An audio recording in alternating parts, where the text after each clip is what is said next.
Habíamos concluido hipotiroidismo, ¿no? Con sus características clínicas, intolerancia al frío, la caída del pelo, la gordurita, etcétera. Entonces vamos a llevar al hipertiroidismo, que sería lo contrario. No sé si eh, había alguna pregunta de hipotiroidismo o directamente empezamos ya la lección.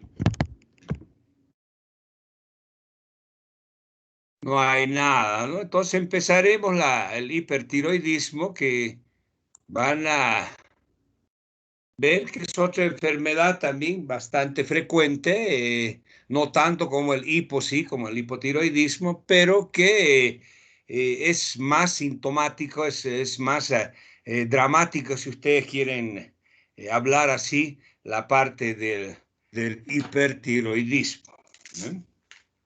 Entonces vamos a definir hipertiroidismo un minutito, voy a conectar, enchufarme, se está acabando mi batería.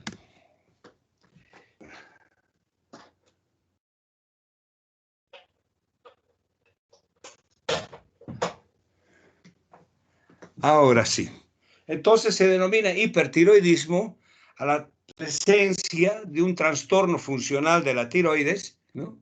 Que está caracterizado por la secreción aumentada de hormonas, su paso a la sangre y está en relación con las necesidades de hormona tiroidea del organismo, ¿no? Entonces vamos a ver ya en la parte funcional, fisiológica, pues que puede la glándula tiroidea pues producir un incremento en la producción de hormonas o requerir el organismo la presencia de hormonas, produciéndose un aumento en la secreción, pero sin embargo acorde a las necesidades, ¿no? Llámese embarazo, llámese lactancia, etcétera, o el inicio de la pubertad, etcétera, ¿no? Entonces, acá en el hipertiroidismo serían las no necesidades del organismo en relación a las cantidades secretadas de hormona tiroidea, ¿no? Si bien la secreción de hormona tiroidea, independiente de su sustrato anatómico, fisiológico, causa o etiología de lo que produce el hipertiroidismo, ¿no? Vamos a encontrar cuadros de diferente grado de expresividad y se van a denominar hipertiroidismo o tirotoxicosis. En la clasificación de la hipertiroidismo, vamos a encontrar sobre todo cuatro cuadros importantes. Yo las definiría en dos: la enfermedad de Graves-Basedow o el bocio difuso tirotóxico, los bocios nodulares, el adenoma tóxico, también conocido como enfermedad de Plummer, y el bocio multinodular tóxico.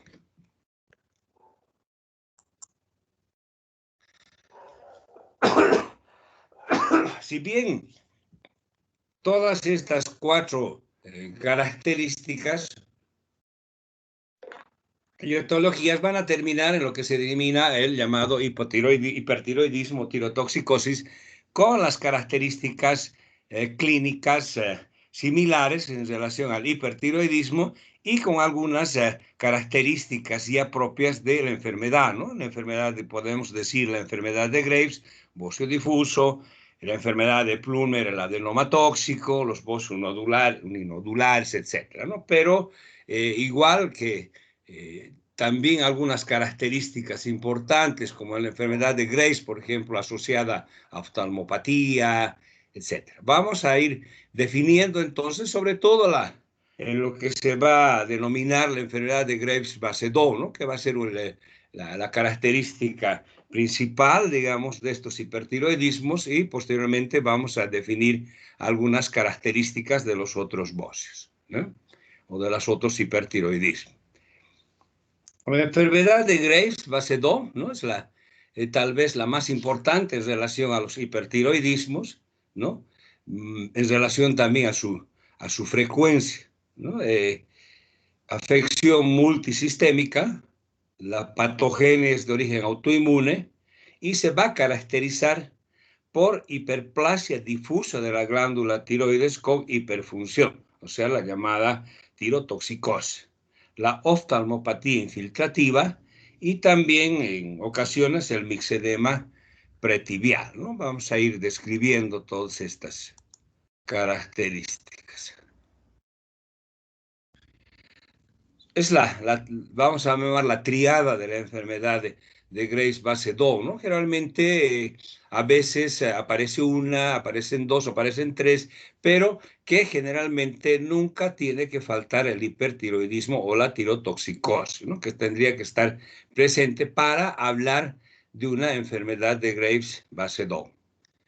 Incidencia 0,4%, todas las áreas geográficas, cualquier edad, pero más frecuente a partir de la tercera y cuarta década de la vida, ¿no? Realmente la frecuencia por sexo hablamos más en la mujer que en el varón, ¿no? Dependiendo un poco de la edad, ¿no? Después de los 45 años mujeres y antes de los 8 años igual, varón, mujer igual.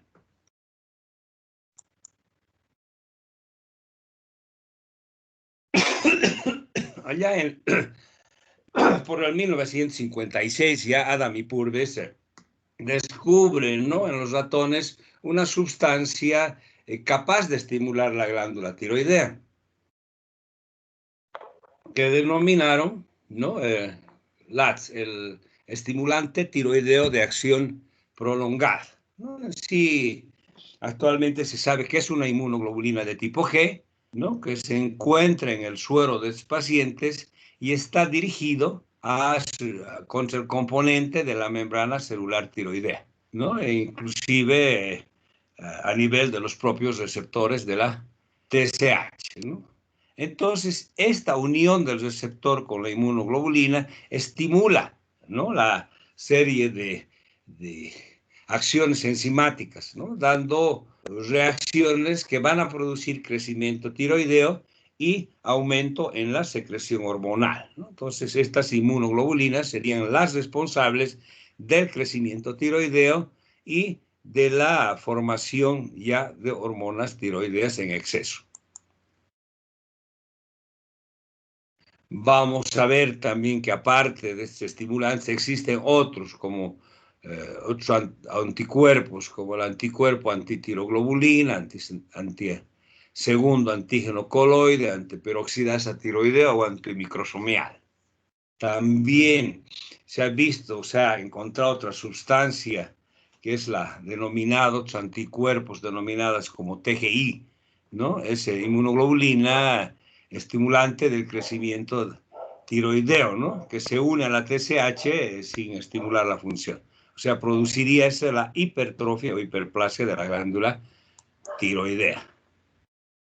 También la inmunidad celular tiene su participación, ¿no? Si ustedes se acuerdan, en los tipos de inmunidad habíamos hablado, o se conoce dos tipos, ¿no? La inmunidad de tipo humoral, que estaría dada por los anticuerpos, y la inmunidad celular, que estaría sobre todo por la presencia de las moléculas de HLA de clase 2, ¿no?, que estimulan las linfoquinas. Entonces, el igual, ¿no? Esto es la tiroides. Ahora en la parte de la oftalmopatía, o sea, la presencia de alteraciones a nivel del ojo, o sea, del globo ocular, más sobre todo de la musculatura extraocular, ¿no? O sea, también va a haber infiltración de tejido linfoplasmocitario, produciendo alteraciones o afecciones de la musculatura extraocular, ¿no?, que va a ser una de las causas del exoptalmos característico de la oftalmopatía de Graves.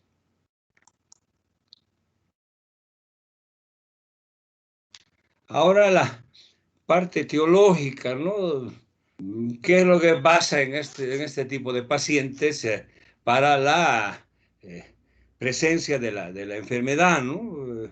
Aparte habíamos hablado de las inmunopatías, en este caso la alteración inmunológica, también va a existir ciertos factores predominantes como la agregación familiar hereditaria, ¿no? al igual que otras tiroidopatías de origen autoinmune, también la presencia familiar, ¿no? Si la abuela fue, puede ser la hija, puede ser la nieta, etcétera, ¿no? Entonces, ya vemos también una alteración o una presencia de alteraciones o agregaciones de tipo familiar, ¿no?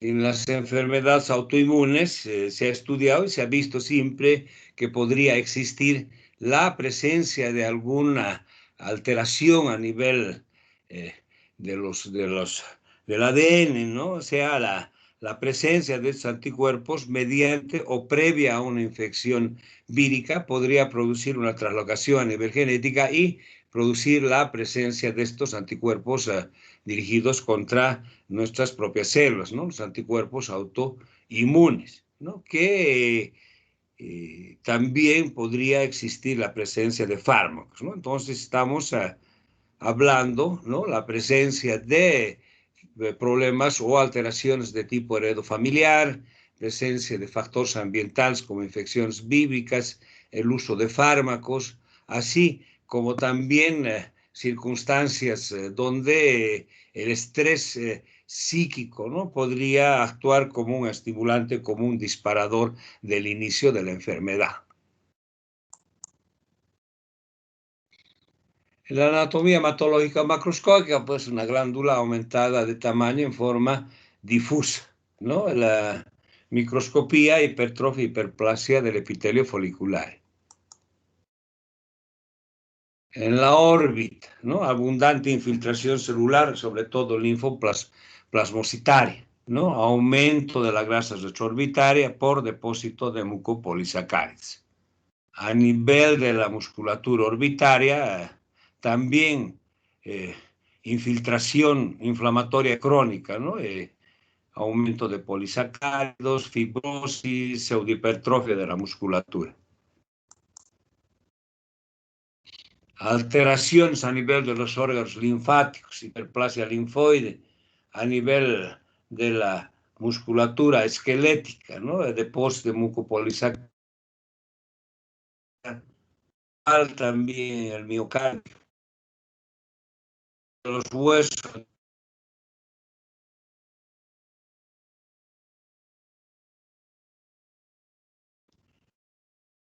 Y el cuadro clínico de la enfermedad de Graves se va a manifestar por la tríada característica.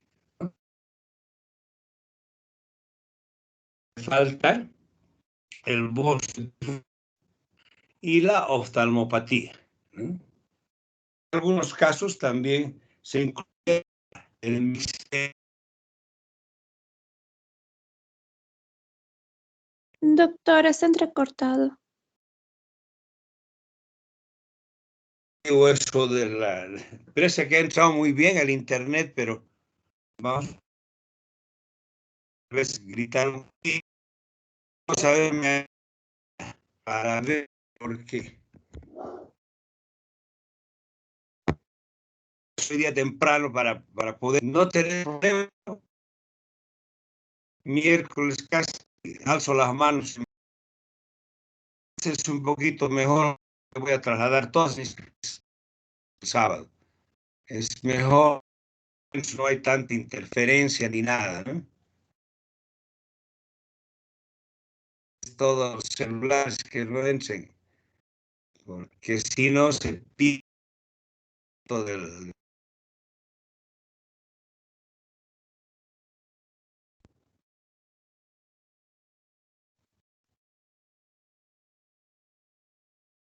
o se perdió completo.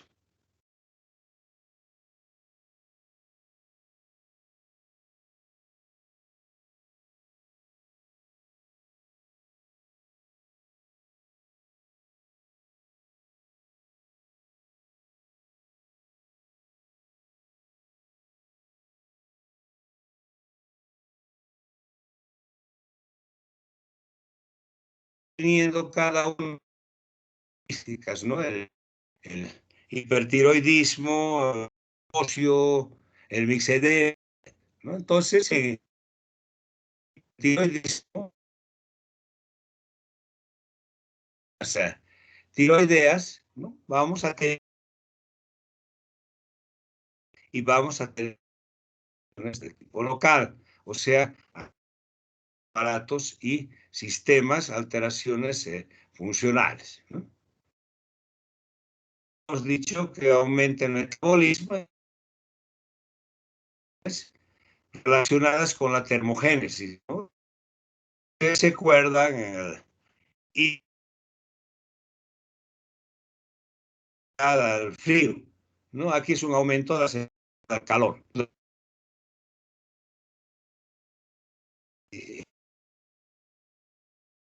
Son individuos que en su invierno, en situaciones de estar pues, con poleras, soleras, etc., ¿no?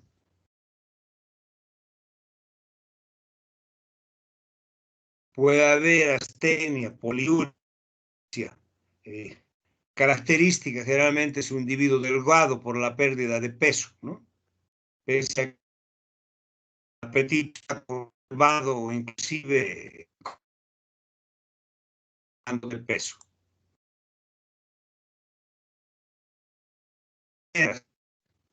Caliente, húmeda, por vasodilatación palmar, ¿no? Puede existir hipo o hiper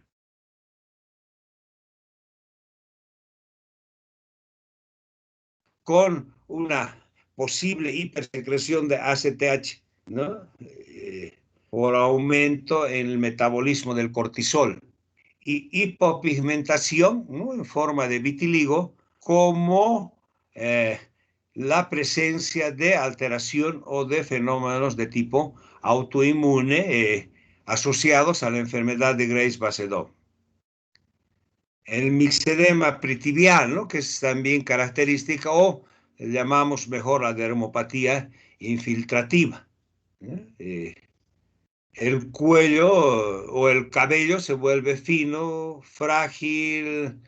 Hay una característica semiológica, pues, no sé si se acuerdan, las llamadas uñas de Plummer, ¿no? Que es una onicólisis con desprendimiento distal de la uña, del lecho unguial, ¿no? Esa es la uña de Plummer o la onicolisis.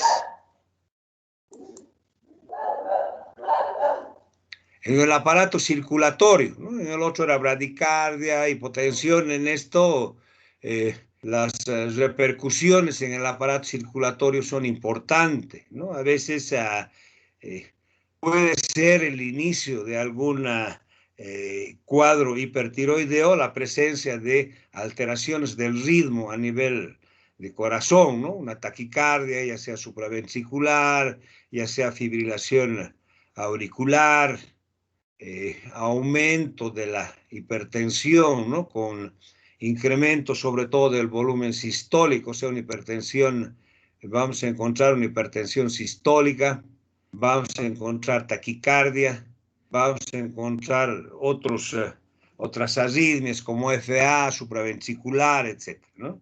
Y también la presencia de prolapso de la válvula mitral. En el aparato digestivo, ¿no? Alteración del ritmo y de la frecuencia intestinal, ¿no? Diarrea, a veces diarrea, y sobre todo van a ser una deposiciones con mayor frecuencia y menor consistencia. A veces presencia de alteraciones hepáticas con ictericia, hepatomegalia, etc. En sangre, ¿no? Tipos de anemia normocítica, normocrómica, anemia perniciosa, pues asociada a las de patogenia autoinmune, la alteración del leucocitos generalmente son irrelevantes, escleromegalia y adenopatía. También las alteraciones a nivel del sistema nervioso y muscular son características de la enfermedad, ¿no? Paciente hipertiroideo, nervioso, inquieto, taquilálico, hiperkinético, ¿no? Y de la habilidad emocional aumentada. Realmente el tiroideo, el hipertiroideo es hiperactivo, ¿no? Y está limitado solo por su fatigabilidad, ¿no? Puede haber insomnio también, ¿no? Entonces, estos pacientes, estos enfermos, realmente son nerviosos, inquietos. Había una comparación, ¿no? de las abuelas a los niños inquietos. Ahora, antes se les decía, no debe ser hipertiroideo tu niño porque no está tranquilo, no está en un solo lado. Ahora se los conoce más, ¿no? Con TDA, con H, ¿no? De trastorno de la atención, con déficit de atención, con hiperactividad, etcétera, ¿no? Entonces, el paciente hipertiroideo en relación al hipotiroideo, pues el hipotiroideo tranquilo, ¿no? Que realmente habla muy poco, al contrario, ¿no? Siempre está inquieto, siempre está movilizándose. Puede haber también alteraciones de tipo psicógenos, ¿no? Como reacciones psicóticas tipo maníaco-depresiva, esquizoide, paranoide, ¿no? Una característica también de la enfermedad es la presencia de un temblor fino a nivel distal, ¿no? Que se evidencia haciendo extender las manos y poniendo, ¿no? un papel encima de las manos extendidas y empieza el temblor que es característica de la enfermedad. También a nivel de los párpados, también a nivel de la lengua. Reflejos osteotendinosos aumentados. Puede haber también una miopatía tirotóxica que a veces inclusive puede causar incapacidades para la marcha. En el sistema endocrino, ¿no? Puede también haber algunas alteraciones funcionales, ¿no? Que asociadas a alguna otra patología de otro sistema endocrino, ¿no? Sobre todo en relación con el cortisol y con el área gonadal, ¿no? En el área gonadal podemos encontrar disminución de la potencia, aumento de la libido inicialmente, puede haber ginecomastia asociada a hiperprolactinemia. En la mujer, irregularidades menstruales, fertilidad disminuida y si existe un embarazo, el aborto puede ser habitual.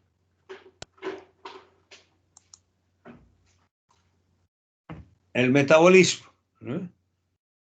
Aumento en el metabolismo de las grasas, proteínas, regulación de calcio y fósforo, ¿no? En los hidratos de carbono, la curva de la glucemia generalmente es anormal, igual que la secreción de insulina, que está aumentada. El metabolismo de las grasas acelerado, ¿no? Y si bien en el hipotiroidismo encontramos como característica laboratorial la hipercolesterolemia, en este caso inclusive podemos encontrar una disminución de la colesterolemia por este incremento en el metabolismo de las grasas. El metabolismo de las proteínas, ¿no? Produce un balance negativo de nitrógeno, o sea, por un incremento en la degradación, ¿no? Que va a ocasionar pérdida de peso, debilidad muscular, hipoalbuminemia. Osteopenia, con aparición de hipercalcemia. Desmineralización ósea, ¿no? Y osteoporosis.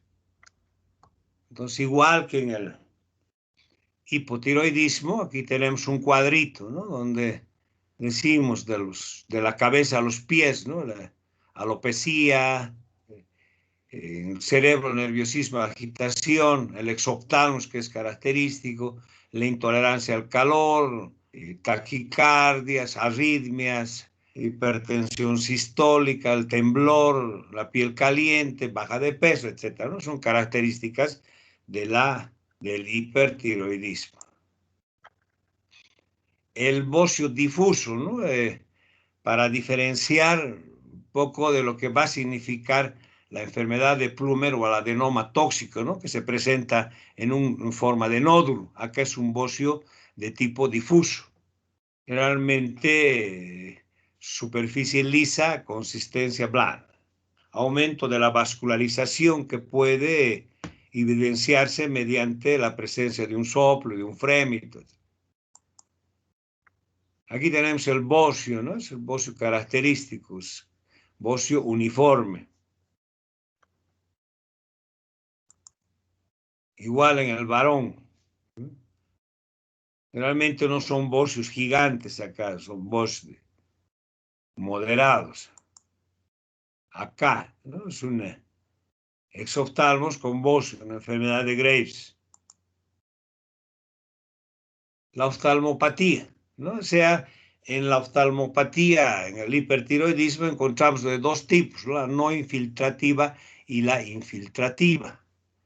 La no infiltrativa es como decimos, no es un verdadero exoftalmo, sino es una oftalmopatía pálpebro-retráctil, ¿no? Que va a afectar ambos ojos de evolución benigna y paralela a la del hipertiroidismo. O sea, cuando hay hipertiroidismo puede existir una oftalmopatía no infiltrativa, ¿no? O sea, la oftalmopatía, decimos, pálpebro-retráctil, ¿no?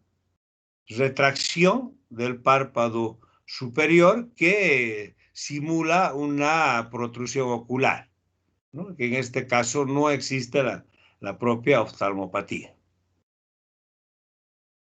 Cuando no es muy evidenciable, puede ponerse en evidencia por el signo de Grafe, ¿no? Entonces, el signo de Grafe, aquí se ve, ¿no? Se hace cerrar el ojo, se dirige la mirada hacia abajo y se ve una oclusión parcial del globo ocular, ¿no? O sea, el recuadro de la parte inferior izquierda, ¿no? Ese es el signo de Grafe.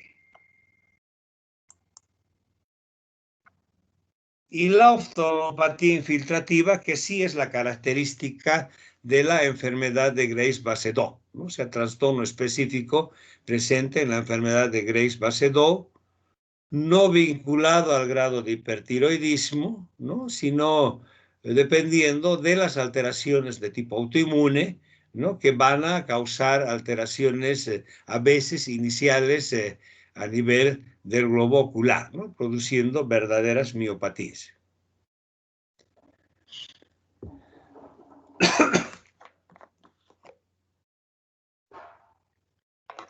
La presencia de esta oftalmopatía, ¿no?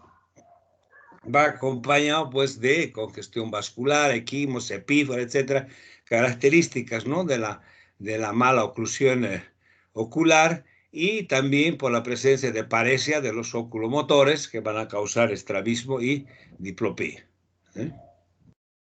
A veces la afectación es desigual, ¿no? Un ojo es más mayor que el otro, etcétera, o en ocasiones puede aparecer antes del clásico hipertiroidismo, ¿no? Eso se llamó en ocasiones oftalmopatía de Graves. El signo de Moebius, que está presente en esta enfermedad, es la no convergencia de tipo ocular, ¿no? O insuficiencia de convergencia ocular al hacer los reflejos oculares. La presencia de una oftalmopatía unilateral, ¿no? Puede dar o similar a la presencia de un tumor a nivel ocular, ¿no? Y a veces es necesario hacer estudios a nivel ocular, con tomografías oculares, ecografías, etc. Aquí tenemos una oftalmopatía, ¿no? En un hipertiroidismo. Aquí, bueno, el signo de Moebius, ¿no? Que es más figurativo acá. También una oftalmopatía en un varón y una oftalmopatía con hipertiroidismo en una mujer, en una dama. Si vemos forma lateral, ¿no? De la izquierda, en su pantalla, sería una normal. Y a la derecha ya sería una oftalmopatía, ¿no? Es un ojo más saltón, como debemos decir. Es una oftalmopatía complicada, ¿no? Y un mixedema pretibial. Vamos entonces a ver el mixedema pretibial, ¿no? Más conocido ahora como una dermopatía infiltrativa, ¿no? 4% de los pacientes, ¿no? Y que casi siempre se acompaña de oftalmopatía infiltrativa, ¿no? ¿En qué consiste? Acumulación de mucopolisacáridos entre los haces de colágeno dérmico y aspecto de una induración violácea, ¿no? de la piel, o sea, a nivel sobre todo de la región pretibial, ¿no? Aquí tenemos el misedema pretibial, ¿no? Sus características, ¿no? Es una zona indurativa, etc. En la enfermedad de Graves. Entonces, ¿cómo realizamos el diagnóstico de un hipertiroidismo? Hacemos en forma clínica, ¿no? Intolerancia al calor, pérdida de peso, más ansiedad, diarrea, más exoftalmos, más hipertensión arterial sistólica, ¿no? Podemos utilizar medios de diagnóstico, en este caso pone la gamografía, realmente ahora con la ecografía también es más de tipo orientativo porque hemos indicado que la gamografía más nos guardamos para casos especiales, no tanto por el costo y la dificultad de realizar este estudio, no solo existe en algunos centros, en nuestro caso a veces solo en la universidad, ¿no? Entonces, una ecografía, sobre todo con Doppler, ¿no? Un aumento de la vascularización, una gamografía con la presencia, ¿no? Habíamos hablado de la enfermedad de Graves como una toma de la sustancia radioactiva, gamagráficamente calientes, decíamos, ¿no? Ya sea en forma difusa o en forma nodular, los nódulos calientes. Laboratorialmente, ¿no? En el primario, ¿no? Hormona TSH baja y hormonas T4, T3 elevadas.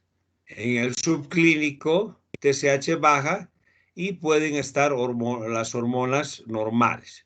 En el secundario, hipofisiario, ¿no?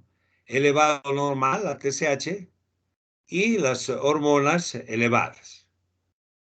Y causas no tiroideas, todo bajo, ¿no? Entonces vamos a ver acá la característica del hipertiroidismo de tipo primario, sería una TSH baja, inclusive a veces no perceptible, ¿no? Hablamos de 0,00, etc.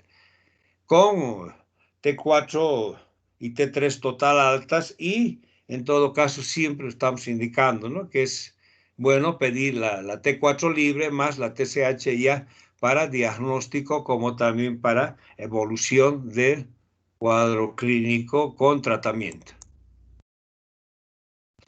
Ahora en las formas clínicas vamos a encontrar, ¿no? Las incompletas, las dependientes de la edad, del predominio de otros síntomas, etcétera, ¿no? Que en las formas incompletas, ¿no? Que la triada característica de la enfermedad de Graves, habíamos dicho, ¿no?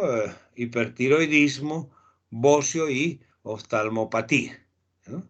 A veces, como el bocio no es muy importante, es de mediano, puede no ser muy perceptible, ¿no? Pero siempre vemos que no debe faltar hipertiroidismo, ¿no?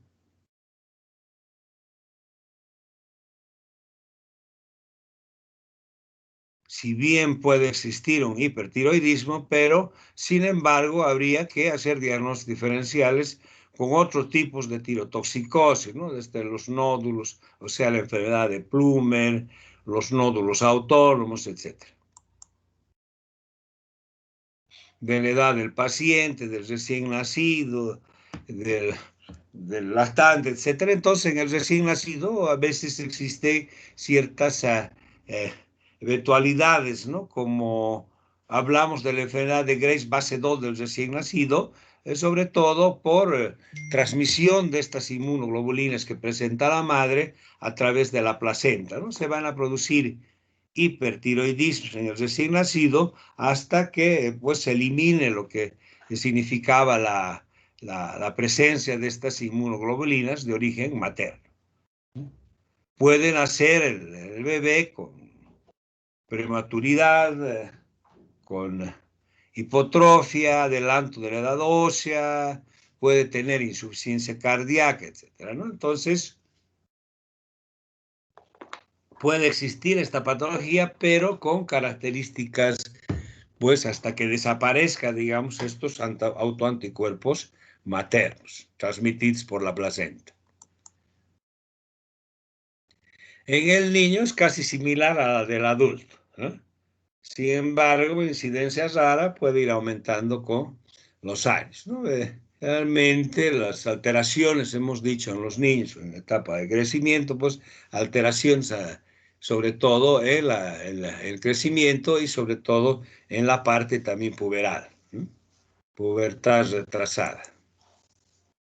En el anciano también tiene ciertas características, ¿no? No existe una clásica triada, digamos, ¿no? Con la presencia de exoftalmos, etcétera, pero sí puede existir el hipertiroidismo, ¿no? En el anciano, pues la la expresividad clínica, decimos, de la enfermedad de Graves-Basedoww no es tan característica, pero sí las alteraciones a nivel cardíaco, ¿no? O sea, cardiovascular, o sea, los trastornos circulatorios son más frecuentes, ¿no? La taquicardia, etcétera, y sobre todo en base de lo que va a significar la edad, ¿no? O sea, la edad del paciente, donde ya puede existir ciertas complicaciones a nivel de la esfera cardiovascular, o sea, patología cardiovascular. Ahora, esta de las formas de predominio de unos síntomas, otros ya no se utiliza mucho en la clínica, ¿no? Habíamos, o se veía o se decía antes, ¿no? La forma cardiovascular, la cardiocirculatoria, digestiva, miopática, la caquestizante, la apática de la Hay, etcétera, ¿no? Donde predominaban síntomas cardíacos, síntomas de tipo digestivo, alteraciones de tipo conciencia, comportamiento, etcétera. Entonces, le daban cierta denominación, ¿no? Como a veces decimos, del niño, del infante, del preescolar, del escolar, del adulto joven, adulto mayor, etcétera. Ahora más se engloba como un hipertiroidismo o enfermedad de Graves-Basedoww. Esta es la morfología anatómica, ¿no? Del hipotiroidismo, pues anchito, o sea, gordito, y el hipertiroidismo generalmente flaco. Las complicaciones en relación a la evolución de la enfermedad, ¿no? O sea, a veces plantea problemas serios al paciente, sobre todo relacionados con alguna otra sintomatología, en este caso podemos decir cardiovascular, ¿no? La llamada cardiopatía tirotóxica, ¿no? O sea, sobre todo en aquellos pacientes donde existía alguna patología cardíaca previa, ¿no?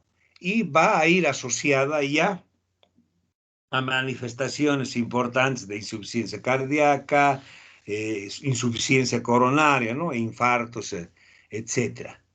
Los trastornos del ritmo son bastante frecuentes, ¿no? Constantes, taquicardia supraventricular, extrasístoles, fibroloflúter, puede ser paroxístico o permanente, ¿no? Entonces, que puede ser causa inclusive de muerte prematura en este tipo de pacientes, ¿no?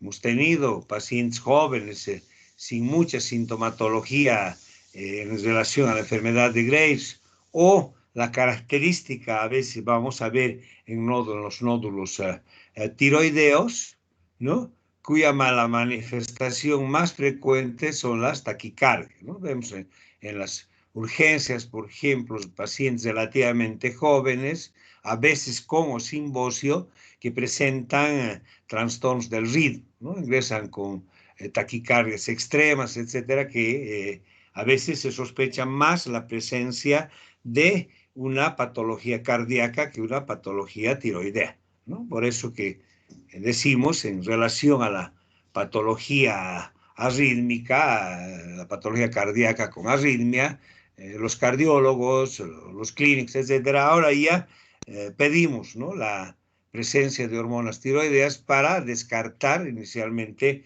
que se trate de una patología tiroidea, como es en este caso un hipertiroidismo. La exoftalmia maligna es una complicación severa de la enfermedad que puede inclusive conducir a la ceguera, ¿no? Sobre todo en las formas infiltrativas, ¿no?, donde el globo ocular está muy salido y que va a ser causa de, y sobre todo, infecciones, ¿no?, a nivel de la córnea, queratitis, conjuntivitis, a veces perforaciones corneales, a veces ya panoftalmitis, ¿no?, que pueden causar problemas de ceguera. Alteraciones del déficit de agudeza visual por aumento de la presión intraocular, compresión del nervio óptico, etc. Las exoftalmias malignas. La crisis tirotóxica, ¿no?, es una complicación, era más, diríamos, una complicación de, si bien no muy frecuente, pero de gravedad. Sobre todo sobrevenía después de una tiroidectomía y más en relación con la enfermedad de Graves-Basedow, ¿no? También tras la administración de dosis terapéutica de yodo 131 sin preparación del paciente, ¿no? Crisis tirotóxica es una complicación propia de la enfermedad de Graves, ya que casi nunca se observa en el bocio nodular tirotóxico, ¿no?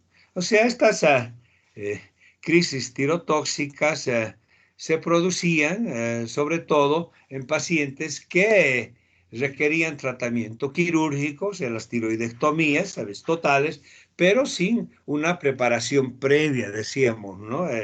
El yoduro potásico, ¿no?, la administración de Lugol, gotas de Lugol. El cuadro de una crisis tirotóxica es pues de un cuadro hipertiroideo de tipo agudo, fiebre alta, sudoración, taquicardia, agitación, puede haber diarreas profusas, deshidratación y llegar hasta el coma, delirio y muerte, ¿no? Manifestación pseudo miasténicas, miopatías importantes, ¿no? Entonces, esas tres complicaciones que podría presentarse en un paciente hipertiroideo: la cardiopatía, la oftalmopatía y las crisis hipertiroideas o crisis tirotóxicas. Igual que cualquier patología endocrinológica, ¿no?, la recogida de los síntomas y signos, pues es importante, es de inicio, digamos, ver, ¿no?, la sintomatología general, la sintomatología local, complicación de aparatos y sistemas, ¿no? Una vez teniendo ese diagnóstico, pues hay que ya confirmarlo con los exámenes complementarios. Vamos a, sobre todo la parte de la presencia de las hormonas, ¿no?, la TSH y la T4, ¿no?, que van a ser útiles y sensibles para el diagnóstico de hipertiroidismo, ¿no?, la T4 libre y la TSH, ¿no? Hemos visto la parte laboratorial, después vamos a volver a ver algunos en los resúmenes. La presencia de los anticuerpos antitiroideos pues no es de utilidad en el diagnóstico, ¿no? Hemos dicho que estos anticuerpos antitiroideos van a estar también presentes en algunas otras patologías de etiología autoinmune, como la atrofia tiroidea crónica, ¿no?, del adulto, de tiroiditis de Hashimoto, algunos otros tiroidopatías.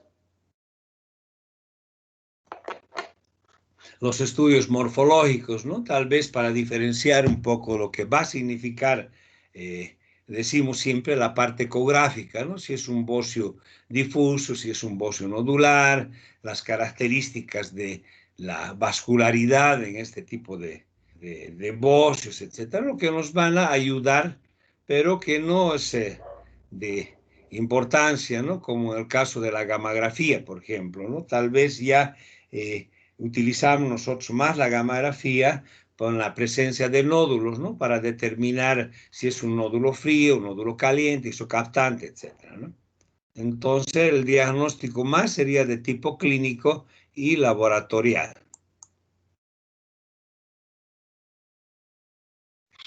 En la forma, en el diagnóstico diferencial, ¿no? Algunas patologías, sobre todo la presentación de tipo cardiovascular o cardiocirculatorio, ¿no? Que, como decíamos, ¿no? A veces pacientes se presentan en las urgencias sin el cuadro clínico clásico característico del hipertiroidismo, ¿no? Las alteraciones de tipo ritmo cardíaco.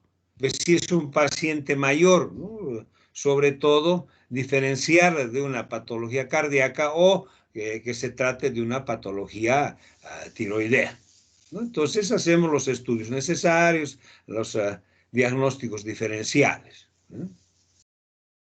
Como decíamos, la experiencia clínica, ¿no? Que teníamos una paciente, por ejemplo, trabajaba inclusive en el hospital, era enfermera, ¿no? En las urgencias siempre se presentaba con taquiarritmias, ¿no? Catalogada como una taquicardia supraventricular de etiología no determinada, ¿no? Entonces venía a la urgencia, colocábamos su amiodarol o cualquier otro antiarrítmico, se daba por un tiempo tratamiento y después, posteriormente, volvía a presentar, ¿no? La característica a veces de estos crisis hipertiroideas o estos trastornos de ritmo arrítmico se presenta no en forma continua, sino en forma esporádica, ¿no? O sea, con reagudizaciones, si podríamos decir así. Hasta pues que vimos, ¿no? La necesidad de hacer algunos otros estudios a nivel tiroideo y se determinó, ¿no? Que había un bocio, un nódulo tiroideo que producía este tipo de descargas hormonales y alteraciones en el ritmo cardíaco. En el caso de la oftalmopatía infiltrativa, pues descartar algunas patologías a nivel ocular, ¿no? La presencia de tumores, etcétera, que también con los estudios se va a lograr a diferenciar. Este es un algoritmo, ¿no? O sea, hipertiroidismo, sospecha clínica, confirmación laboratorial, confirmación inmunológica para el diagnóstico diferencial, estudio de imágenes, ¿no? Si la ecografía convencional o la Doppler, mejor una Doppler tiroidea, la gamografía, etcétera, ¿no? Entonces ya llegamos a un diagnóstico final y definitivo, ¿eh? La evolución y pronóstico, ¿no? Realmente va a seguir avanzando la enfermedad, ¿no?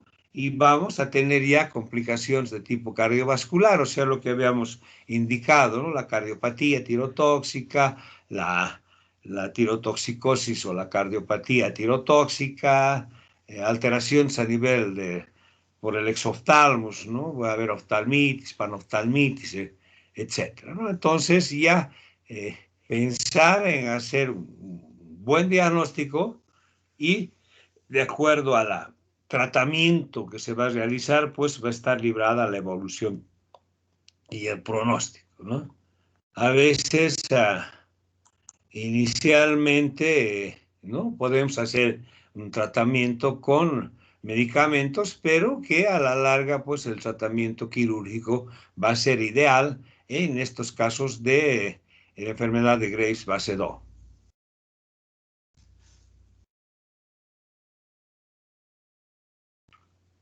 ¿No? Entonces, diagnóstico, la evolución pronóstico va a estar librada sobre todo al diagnóstico precoz, al diagnóstico definitivo y al tratamiento que vamos a instaurar en este tipo de pacientes, ¿no? Aparte vamos a ver en el tratamiento, ¿no? Vamos a tener también los tres tipos de tratamiento indicados para la patología tiroidea, que sería la administración de antitiroideos, la cirugía con la tiroidectomía y la aplicación del radioiodo. el tratamiento médico empezamos con el uso de antitiroideos, llámese propiltiuracilo, llámese el metimazol, el carbimazol, ¿no? Dependiendo, actualmente el propiltiuracilo, pues ya no se consigue en el mercado, se está utilizando más el carbimazol o el metimazol en todo caso, ¿no? Entonces ya estos medicamentos, ¿no?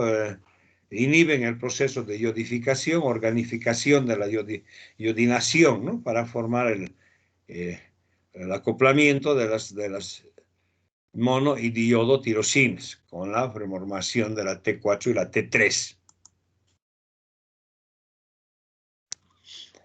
Realmente se utilizan dosis, ¿no? Esto es ya, utilizábamos dosis un poquito altas con propiltiuracilo y dosis de allá de 30 a 60 miligramos, en este caso el metimazol o el carbimazol, ¿no? Una vez que se logra llegar a un equilibrio en la secreción hormonal, pues llevamos a llegar a una dosis de mantenimiento. Generalmente es una tableta de metimazol diario. Reposo relativo, para la sintomatología del hipertiroidismo, ¿no? O sea, las taquicardias, arritmias, etcétera, utilizamos también el propanolol, ¿no? En dos de 40 a 80 miligramos, puede ser cada 6, hasta cada 8 horas, digamos, ¿no? El bloqueador beta-adrenérgico, el propanolol. También eh, el uso de ansiolíticos, ¿no? Llámese diazepam, llámese clonazepam, alprazolam, etcétera, ¿no? Para sedar un poquito al paciente. Pero una vez que se logra mantener las cifras adecuadas de hormonas, pues entonces el paciente va a estar ya con tratamientos mínimos. El caso de los beta-adrenérgicos, pues en la crisis tirotóxica va a ser un fármaco fundamental, el propanolol, ¿no? Generalmente usamos a veces, bueno, como decíamos, es más raro ahora la crisis tirotóxica, ¿no? Vamos a utilizar el propanolol inyectable.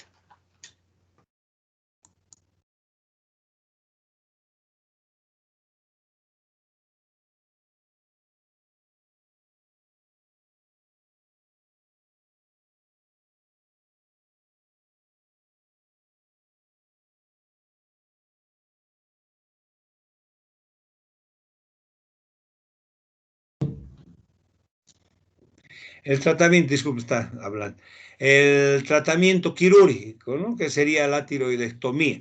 ¿No? Antes se manejaba la tiroidectomía subtotal, tiroidectomías parciales, etcétera, ¿no? Actualmente más se utiliza la tiroidectomía total, ¿no? O sea, sobre todo para ya hacer un tratamiento posterior con hormona tiroidea, o sea, un tratamiento sustitutivo, ¿no?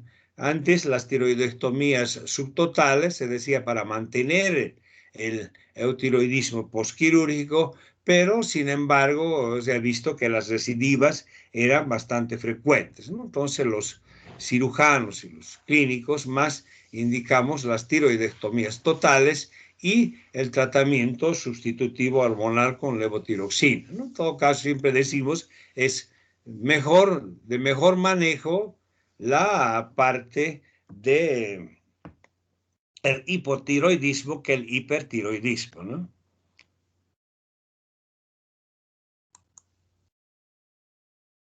Para realizar los tratamientos quirúrgicos, siempre utilizamos el tratamiento de administración, o sea, continuar con sus bioderivados hasta el día anterior del tratamiento quirúrgico y también, ¿no? La preparación o el tratamiento con ioduros, ¿no? O sea, para el paciente, para las tiroidectomías, generalmente lo internamos un par de días antes, ¿no? Hacemos el tratamiento con ioduros, ¿no? Y igual sus antitiroideos y posteriormente la cirugía, ¿no? puede estar asociada también a el uso del propanolol que estaba recibiendo y también continuar por lo menos unos 7 días posterior al tratamiento quirúrgico, ¿no? O sea, para evitar las crisis tirotóxicas, etcétera, ¿no? Antes, inclusive, no había el propanolol inyectable, venía con nombre de Inderal, ¿no? Teníamos que hacer comprar o a veces hacer traer de otro lado el propanolol y tener una ampollita, pues, para caso necesario para su uso postquirúrgico. Ahora existen antiarrítmicos de toda clase, ¿no? Que ya no se utiliza mucho, inclusive el propanolol inyectable. El tratamiento radioisótopo, ¿no? Radioisotópico, ¿no? La administración de yodo radioactivo, ¿no? O sea, y esta técnica es bastante usada, pues, en la clínica norteamericana, ¿no? Pero tiene también sus indicaciones, ¿no? Sobre todo se utiliza en pacientes mayores, ¿no? A 40 años. El costo-beneficio es mejor, sea menos costo, digamos, que la el tratamiento quirúrgico o farmacológico, ¿no? O sea, pacientes mayores de 40 años, ¿no? Por los efectos secundarios que podrían causar a nivel de las gordas, ¿no? Entonces, vamos a ver posterior un esquema de tratamiento, ¿no? Con quirúrgicos, radioyodo, etcétera, ¿no? Pero, sin embargo, siempre vemos que el tratamiento quirúrgico es de primera elección en los pacientes con enfermedad de Graves-Basedow o en enfermedad de Plummer, ¿no?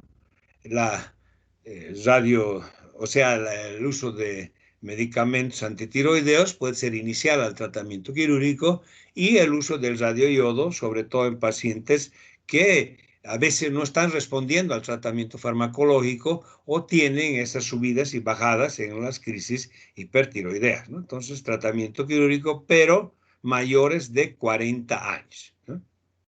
Aquí tenemos los criterios de elección, ¿no? O sea, si hablamos de tratamiento médico, ¿no? Inicio reciente de la enfermedad, ¿no? O sea, empezar a dar antitiroideos, bocio ausente o de pequeño tamaño y posibilidades de control regular de la evolución, ¿no? O sea, clínica, evolución clínica, laboratorial, ¿no? O sea, pensar, digamos, acá que estos pacientes con inicio de tratamiento farmacológico, pues tienen que estar en centros o en lugares donde va a haber una asistencia médica, va a haber la presencia de laboratorios para control de su enfermedad, ¿no?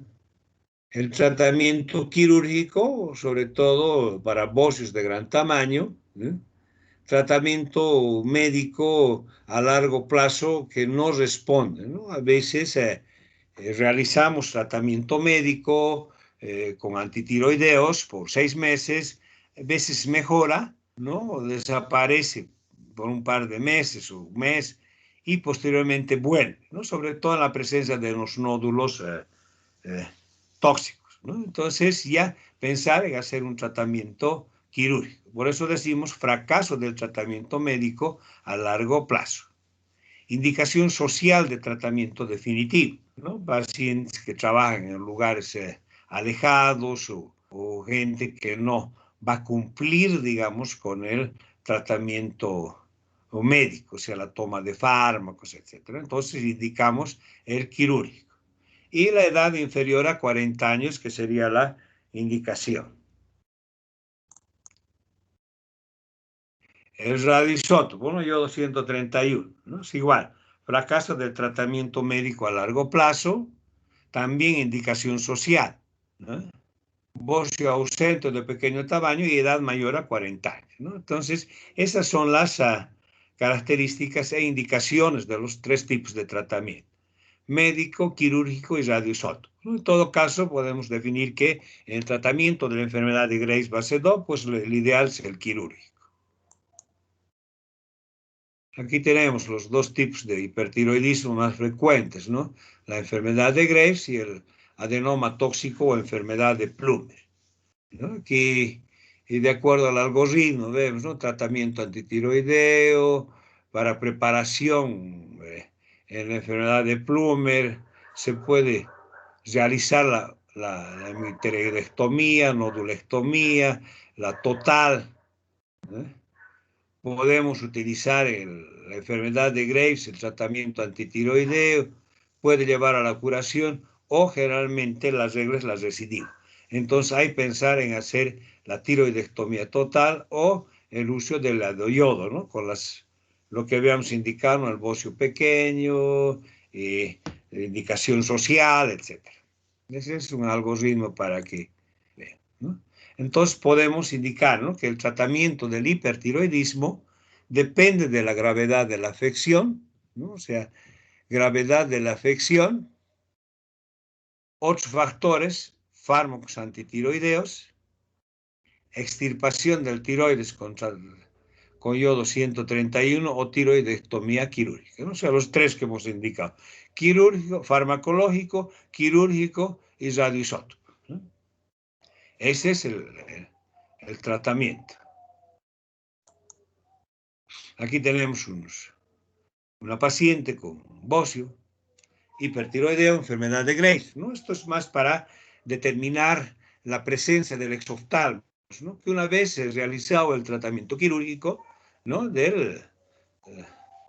o sea, una tiroidectomía total, ¿no?, a veces el exoftalmos persiste, ¿no? Entonces, también pensar en un tratamiento a nivel ocular, ¿no?, de esta paciente. Por ejemplo, si vemos una a la izquierda, pantalla a la izquierda, pues tiene un exoftalmos importante, y a la derecha ya, por la corrección quirúrgica a nivel oftalmológico, ¿no?, o sea, en la parte de los músculos extraoculares, etcétera, ya se va a ver la mejoría o la resolución, podríamos decir, de su exoftalmos, ¿no? Entonces, también pensar en corrección quirúrgica de la presencia de la oftalmopatía. Este es un bocio de buen tamaño, ¿no? Aquí hay un diagnóstico para ver un hipo y para ver un IP, ¿no? O sea, algunas mismas alteraciones, ¿no?, a nivel del cabello, a nivel de la facies, la cara, vemos la presencia de alteraciones a nivel del corazón, ¿no? En la bradicardia, podríamos decir, en el hipo, taquicardia en el hiper, dificultad para dormir, intolerancia al calor, etcétera, ¿no? Todo lo que hemos visto en relación al hipertiroidismo y también al hipotiroidismo, ¿no? Aumento de peso, baja de peso, etcétera, ¿no? Aquí otro cuadrito ya más característico, ¿no? Vemos signos, síntomas, diagnóstico hormonal y el tratamiento, ¿no? Entonces, como resumen final, casi sería esto, ¿no? El hipotiroidismo, hinchazón facial, o sea, sobre todo a nivel de la cara, ojos, cansancio, letargia, bradicardia, uñas quebradizas, ¿no? TSH aumentada, T4 baja. Y tratamiento levotiroxina. En el hipertiroidismo, van a ver inclusive flaquito, ¿no? El otro gordito, el otro flaquito, ¿no? El exoftalmos, el nerviosismo, taquicardia, calor, diaforesis, ¿no? Hormona tiroidea alta y TSH baja. Y tratamiento farmacológico, yodo y quirúrgico, ¿no? Entonces, ese sería un resumen grande de lo que significaba Aquí tenemos una serie de bocios, ¿no?, de todo tamaño, ¿no? O sea, es una población esto del África, ¿no? Uninódulo, multinódulo, mayores, menores, de todo un poco, ¿eh?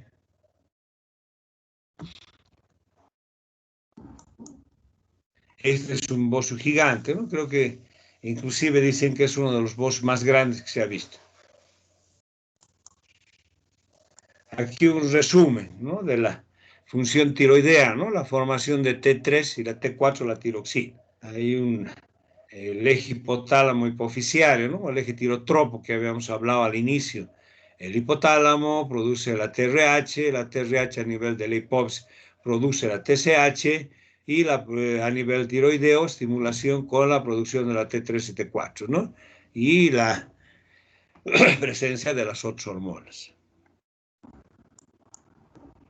Igual, acá vemos sus valores normales, ¿no? Son casi esto cifras estándar, ¿no? Hablamos de la T4 libre, la T3, la T3 libre y la TSH por consenso, ¿no? Realmente las cifras que utilizamos son estas, ¿no? La T4 libre de 0,8 a 2,7 nanogramos y la TSH de 0,4 a 4,5 inclusive tenemos nosotros en nuestro laboratorio. Pruebas de laboratorio más importantes, la tirotropina, ¿no? La TSH, alta, baja, las hormonas tiroideas, tasa de hormona circulante, y la T4 menos activa y la hipófisis más sensible a la T4 en comparación a la T3, ¿no? O sea, diagnóstico de hipotiroidismo. Igual acá, la T4, la T3 con sus características, ¿no? La T4 libre, por eso decimos, se correlaciona mejor a la función tiroidea, útil para confirmar la disfunción tiroidea.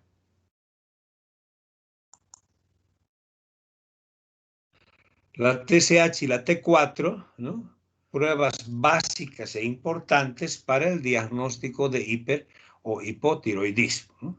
Tenemos aquí los autoanticuerpos o los anticuerpos, la TBG, ¿no? La proteína, y la tiroglobulina como marcador tumoral para el diagnóstico y tratamiento, seguimiento del tratamiento en el cáncer tiroideo. Hipotiroidismo.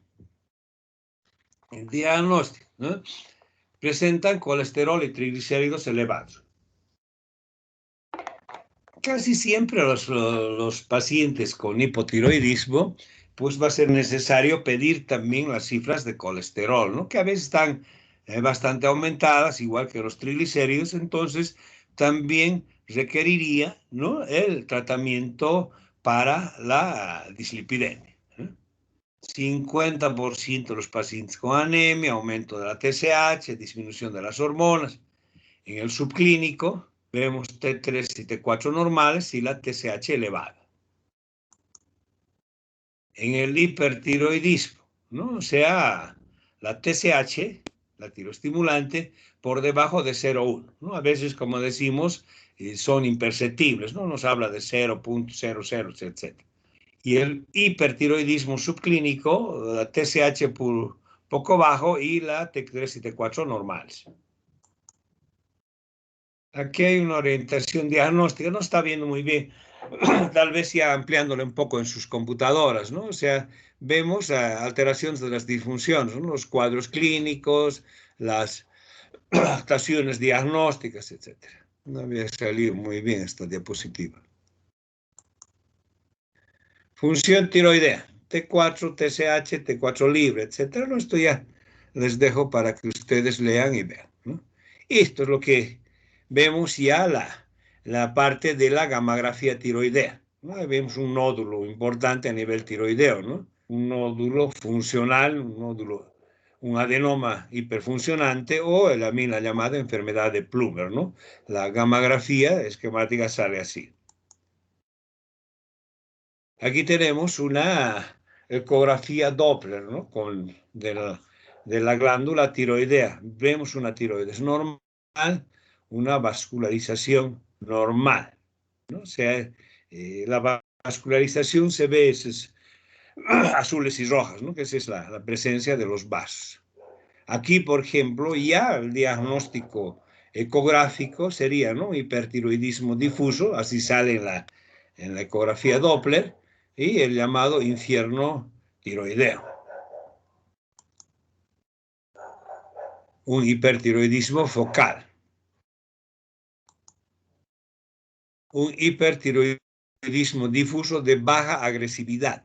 ¿no? O sea, toda la glándula, pero no muy vascularizada.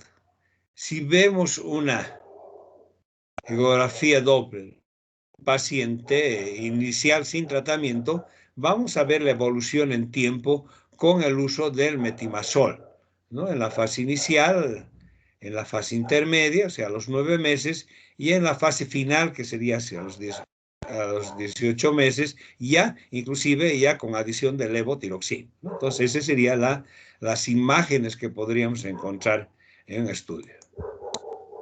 Igual aquí una ecografía, ¿no? Un nódulo isoecogénico, un nódulo hiperecogénico. Vemos la comparación del mismo nódulo con una gammagrafía, ¿no? La captación solo del nódulo. Un nódulo hemorrágico, ¿no? La presencia de hemorragias en unos quistes, ¿no? Nódulos quísticos, los quistes coloides que decimos, ¿no? Que vamos a ver la presencia de sangre, ¿no? Habíamos dicho que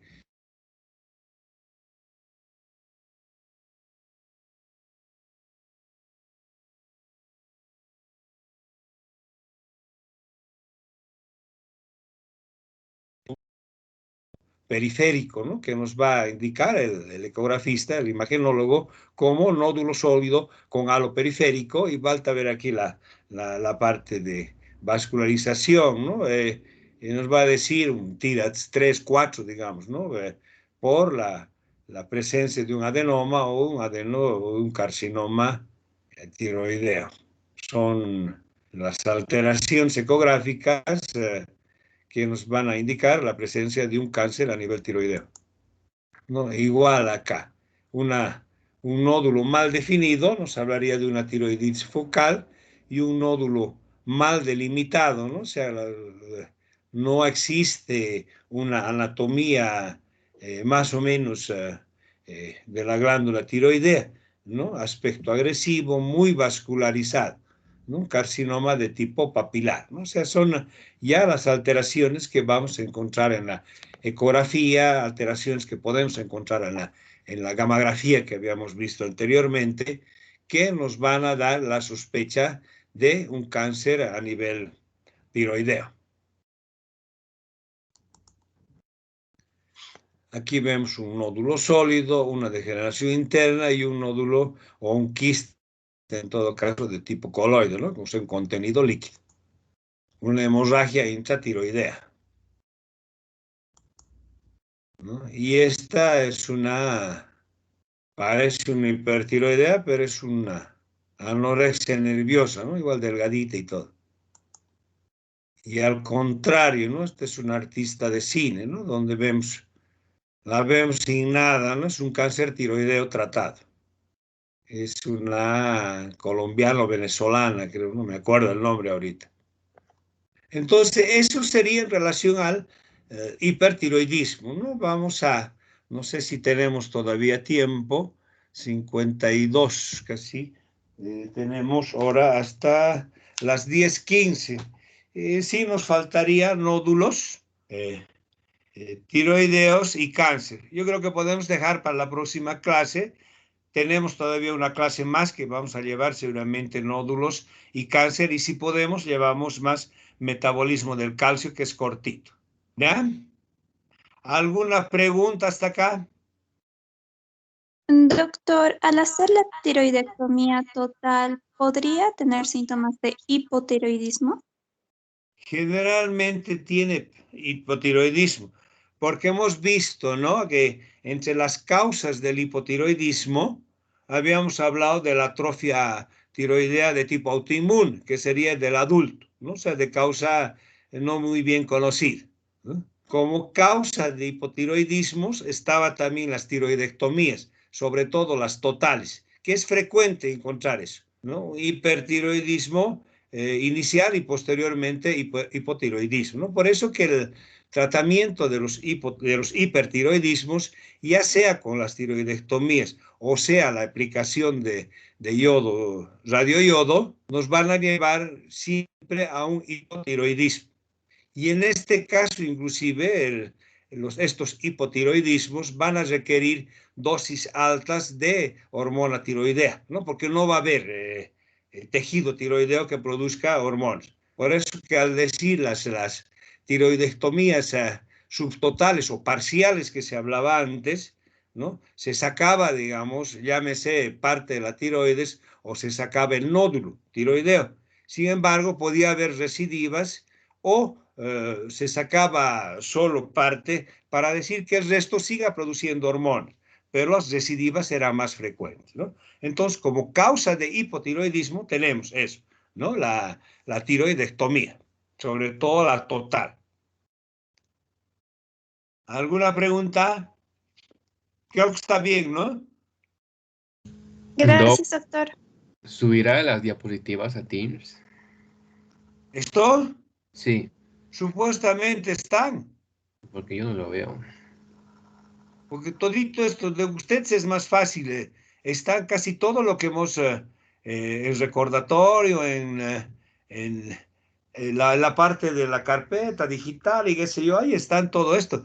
Lo que pasa es que, no sé, en el otro grupo se me ha borrado todo, lo han borrado, ¿qué ha pasado? Por eso que con usted sale más rápido todo. Están, inclusive esto último, esta presentación ya le ha incluido todo lo que hemos visto al último, ha incluido porque hay otros donde dice hipertiroidismo actual, donde no están estas últimas diapositivas, ¿no? Este está, este sacado del Teams. Pero vamos a volver a revisar a Sí, ver Doc, qué es lo esta diapo no aparece. El resto sí, pero esta, la que estamos avanzando ahora, no. voy a tratar de subir entonces, ¿ya? No hay problema. Tengo que ponerme al día en subir, en hacer las listas, en hacer todo. Estoy atrasado en eso. No he presentado nada hasta ahorita, por eso no me han pagado tampoco. No importa, pero no hay problema. Entonces vamos a ver ahorita. Uy, ya se habían salido, la mañana no están 30, más bien han aumentado. ¿Ya? Veremos una lista, tenemos todavía un poquito de tiempo. Tenemos casi unos 10 minutos más o menos. Aprovecharemos para llamar lista. Y no sé si tienen alguna pregunta previa. El examen probablemente, vamos a terminar la próxima clase porque el examen es el 5 de mayo, ¿no? Tengo anotado aquí. No, el 7 de mayo es el examen. O sea, tendríamos con ustedes todavía el 1 de mayo. Ah, no, el 24 todavía, ¿no? Claro. O sea, una clase más normal. Y el 1 de mayo, que es feriado, que no sé si pasamos o no pasamos, vamos a ver la próxima clase, ¿ya? Y hablaríamos del examen hasta tiroides, si no avanzamos en la otra clase un poquito más. Entonces veremos eso, tenemos todavía el 24, la última clase, antes del examen, por supuesto. Y el 1 de mayo, que es sábado, feriado, ¿no? Veremos la lista. Alessandro Chávez, Presente, doctor. Vidal, Ugarte, Ángel Presente, Vidal, Anthony de Jesús, Anthony, presente, doctor. Ariel Alurralde, Presente, doctor. Belén Andrade, Presente, doctor. Celia Angulo, Presente, doctor. Cristian Cosío, Presente, doctor. Dana Flores, Presente, doctor. Daniela Mercado, Presente, doctor. Dailen Arrayarán, Presente, doctor. Eric Vargas, Presente, doctor. Evelyn Rocha, Presente, doctor. Gabriela León, Presente, doctor. Geraldine Torrico, Presente, doctor. Glenda Cuadros, Cuadros presente, doctor. Vargas, Jessica Vargas, Presente, doctor. Jessica está presente. Sí, doctor, Si presente. no ha habilitado micrófono. Ahora sí, ¿no? José Mijail Espinosa. Presente, doctor. Judith Choque Fábrica. Presente, Choque. doctor, buen día. Judith Choque, presente. Buen día. Kelly Guarayo. Presente, doctor. Laura Álvarez. Presente, doctor. Linet Mamani, Dayana. Presente, doctor. Luis Ángel Lara. Presente, doctor. Marcela Linares. Presente, doctor. María Postigo. María Romané. Presente. Mauricio Brandon Laguna. Presente, doctor. Michelle Santa Cruz. Presente, doctor. Ricardo Suárez. Presente, doctor. Rosemary Velarde. Presente. Sara Ticona. Presente, doctor. Stephanie Soraya. Presente, doctor. No hay más, ¿no? Aquí tengo sugerencias. José Nina. Diana Flores. Listo, entonces, con eso hemos concluido la clase, ¿ya? Voy a ver lo de diapositiva.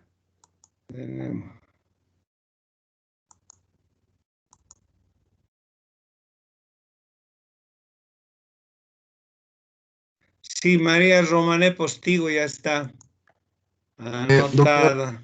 Doctor, ¿Sí? de mi compañero Brandon Bustamante se fue su internet y no se pudo conectar a clases.